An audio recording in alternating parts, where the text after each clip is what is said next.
Let's talk about sales channel partners. Folks, there's a lot of ways to grow a business. You can go out here and spend money, run up and down the road with sandwich signs on, knocking on doors, wearing out your shoes. But there are, I don't want to say simpler ways, but there are other ways that can be more effective. And one of those ways is through sales channel partners. Now, why do you need a sales channel partner? One, because product expansions. Sometimes you may offer like a one service and it's just not enough. It's not getting you there. You need to add some more products to the shelf. But starting up a new product and service, getting the patent, the trademarks, and all that kind of stuff can be very expensive. So by getting channel partners, you can expand your product or your service line through using one of your channel partners.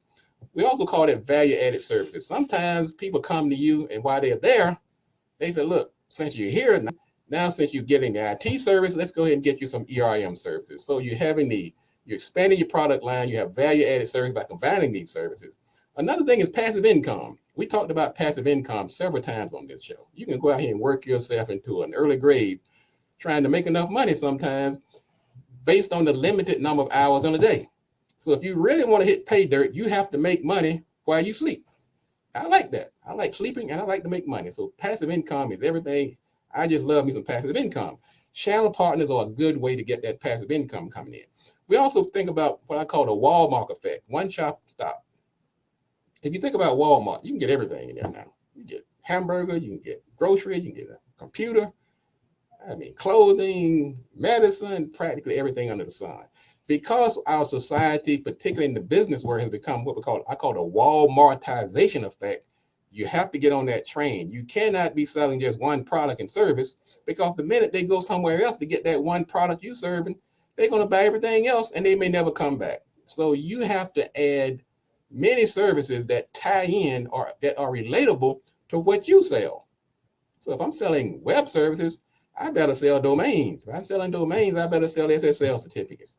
And if I want that website to get business, I better offer marketing services. So you build this ecosystem, and sometimes it takes a sales channel partner to help you fill in the blanks of that ecosystem that you must build to be successful in business. I mean, like I said, depending on what kind of business you're in, but if you're serious, there are certain things that have become foundational.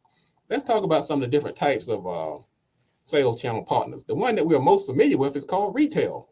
That means you offer a service and you create this service, you sell it to a retailer. They buy it from you, they pay it for you, they write a check and you send it to them. They put it on their shelves, they put it on their website, they sell it through their store. That's called a retailer. That's probably the number one that most people are familiar with. We call that a sales channel partner. Another one is called a referral partner. That means this person is actually just referring your services, usually for some type of fee or commission. And sometimes it's an informal agreement, sometimes it's in writing, sometimes there are different levels and iterations of it. But a referral partner, for the most part, is a partner where you have that person is going to refer their client base to you. And sometimes they will actually put that information on their website or through their literature, but they are referring it to you. I have several referral partners. I have an attorney I work with. I have different IT people I work with. We have a referral partner relationship, and it can go both ways. Another type of sales channel is called a reseller. A reseller is somebody who actually sells your product along with theirs. They're not just referring, they actually selling it, they collect the money, and matter of fact, they may white label it. They may even put their own name and logo on it because they didn't want to go through all that trouble of creating it themselves. So this person is a reseller. Now, we talked about retailer, a referral partner, and a reseller. Those are three types of sales channel partners that can actually grow your business exponentially without you having to go out here and dish out all of this money, because most of the time it requires very little, if any, upfront money. That's one way I'm going to ask you to entertain when you're talking about building your business. Look at sales channel partners. Now, the general guidelines is that they're not mutually exclusive. You can be a reseller with one company. You can also be a reseller. You can also be a referral partner. You're not just locked into one box. So you can be multiple with the same company. And you can even move from one to the other. You can be a reseller in the evening and a retailer in the afternoon. So you're not locked in. Also, keep in mind who collects the money. Now, sometimes that can be the difference between, sometimes it can be a sticky point, because if you're selling something and you are, let's say, a retailer or a referral or somebody else, the person that collects the money has a little more leverage in that relationship, because we know cash is king. So if you're collecting the money, that's like in the retailer case, the retailer gets their money up front. But sometimes in some of these referral relationships, the person that gets the money may get that money, then pay you instead of the money coming directly to you. And so sometimes you have to work that out in advance, because it can be a sticky issue, because the money, holding that money, sometimes you can leverage it, you can get interest on it. So you want to think about who controls, who pays whom in these type of relationships. Also, be generous. Don't be, once again, penny wise and pound foolish.